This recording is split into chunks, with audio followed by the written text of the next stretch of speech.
Supreme कोर्टामध्ये स्थानिक स्वराज्य संस्थांच्या निवडणुकांच्या अनुषंगाने आज होणारी सुनावणी मंगळवारपर्यंत पुढे ढकललेली आहे। ज्यांनी याचिका केलेली होती ती याचिकाकर्ते विकास गवळे आहेत माझ्यासोबत। मंगळवारपर्यंत दिलासा मिळाला असं म्हणायचं, पण तो थोडा दिलासा आहे, कारण नगरपालिका नगर परिषदेचा जो कार्यक्रम सध्या सुरू असणार आहे तो तसाच राहणार आहे, हे आज कोर्टाने स्पष्ट केलं आहे। म्हणजे याच्यामध्ये कुठल्याही प्रकारचा बदल होणार नाही।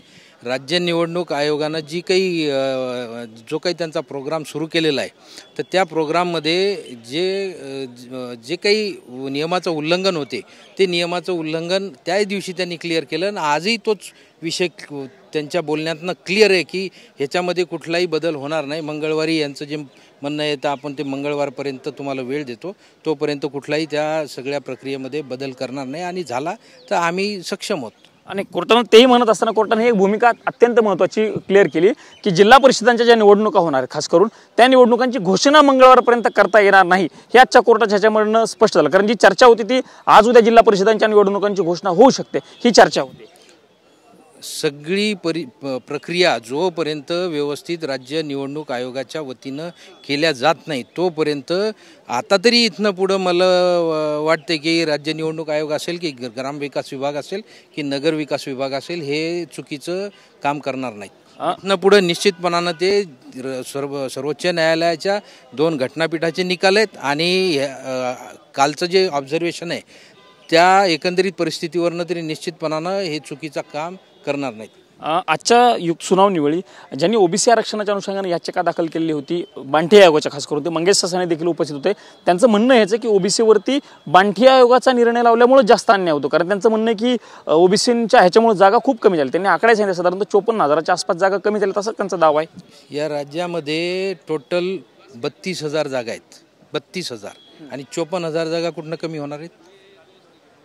काहीतरी चुकीची माहिती देऊन स्वतःला फ्लॅशमध्ये आणायचं हा प्रकार या मंडळींकडनं आहे। आतापर्यंत या लोकांच्या अशा वागण्यामुळेच ओबीसी अडचणीत आलेला आहे। मग का 289 लोकांची पदं जाऊ दिली मागच्या वेळेला, यांनी का थांबवली नाही? इतके दिवस 2010ला के कृष्णमूर्तीच्या केसचा निकाल आला होता, तेव्हापासनं बाठिया कमिशनसारखं कमिशन अपॉइंट करण्याची सरकारच्या वतीनं तयारी व्हायला पाहिजे होती। का या लोकांनी त्याच्यावर लक्ष दिलं नाही? 2010 सालीच हे आरक्षण गेलेलं होतं, परंतु त्याच्यावर दुर्लक्ष होतं। दुर्लक्ष असल्यामुळं आतापर्यंत चाललं। पण 289 लोकांची जशी पदं गेली तशी आता पुढच्या 4200 लोकांची जर पदं गेली असती त्याला हे जबाबदार होते का? तुमचं चुकीच्या पद्धतीनं काहीतरी बोलायचं।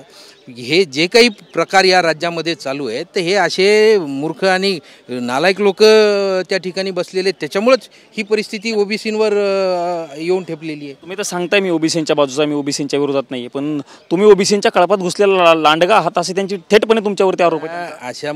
अशा मूर्खांच्या नांदी लागायला मी या ठिकाणी आलेलो नाही। मला फक्त या ओबीसीच्या एकंदरीत सगळ्या 4200 लोकांच्या पदावर जे गंडांतर आलं होतं ह्याच्यावर का बोलले नाहीत ते? राज्य निवडणूक आयोगानं जी अट टाकली होती त्या अटीच्या संदर्भात का एखादं स्टेटमेंट केलं नाही? त्याच्यानंतर सर्वोच्च न्यायालयानं subject to outcome of this petition हा जो विषय टाकला होता त्याच्याबद्दल का बोलले नाहीत? म्हणजे यांना ओबीसीच्या सदस्यांची उद्या पदं जातील याचं काही देणं घेणं आहे का? यांना जर देणं घेणं असतं तर मग माझ्या अगोदर यांनी येऊन पिटिशन केली असती ना। माझं तर असं मत आहे की त्यांचा कुठेतरी डोक्यावर परिणाम झालेला आहे। चुकीच्या पद्धतीनं ते एकंदरीत सगळ्या या प्रक्रियेचा अर्थ काढतायत आणि चुकीच्या पद्धतीनं या सगळ्या गोष्टीवर वक्तव्य करतायत। मला त्यांच्याबद्दल फारसं काही बोलायचं नाही। मला माझा ओबीसी महत्त्वाचा आहे। मला माझ्या ओबीसी सदस्यांची 289 लोकांची जी ह्याच्या अगोदर पदं गेली होती ती जवळपास 4,500 लोकांची पदं फक्त नगरपालिका, नगरपंचायत, महानगरपालिका, जिल्हा परिषद आणि पंचायत समितीतली आहेत। ग्रामपंचायतमध्ये 28,000 लोक आहेत। उद्या चालून ते जर लोन तिकडे गेलं तर जवळपास 32,000 लोकांची पदं या ठिकाणी जाऊ शकतात। हे होऊ नये म्हणून ही याचिका मी वारंवार सांगतो दाखल केली। ह्याच्यामध्ये माझ्या पिटिशनमध्ये सुद्धा तुम्ही चेक करा, मी तो विषय मेन्शन केलेला आहे। 289 लोकांची याच्या अगोदर पदं गेलेली आहेत आणि अशाच पद्धतीची आता 4,000 लोकांची पदं जाऊ शकतात। हा माझ्या पिटिशनमध्ये मुद्दा आहे।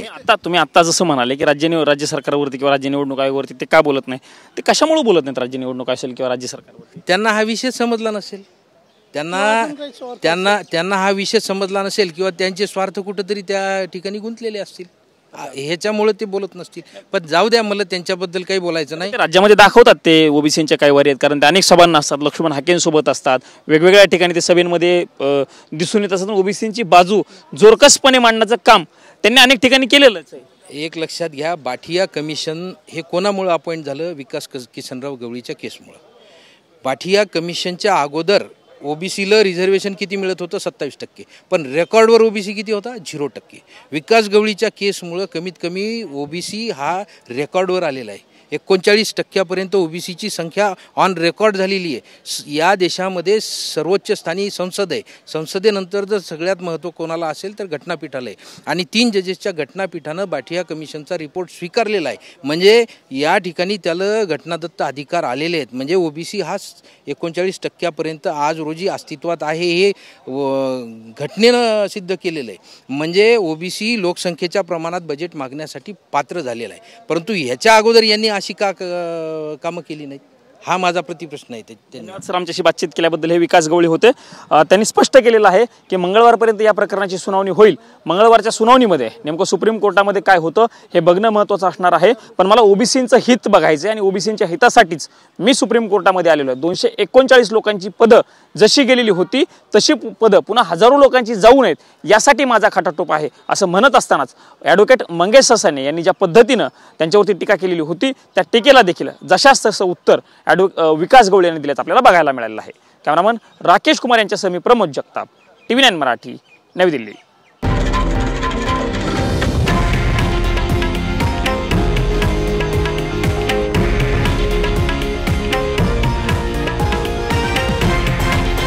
हे आहे देशातील नंबर 1 न्यूज नेटवर्क आणि आपण पाहत आहात TV9 मराठी, एकमेव.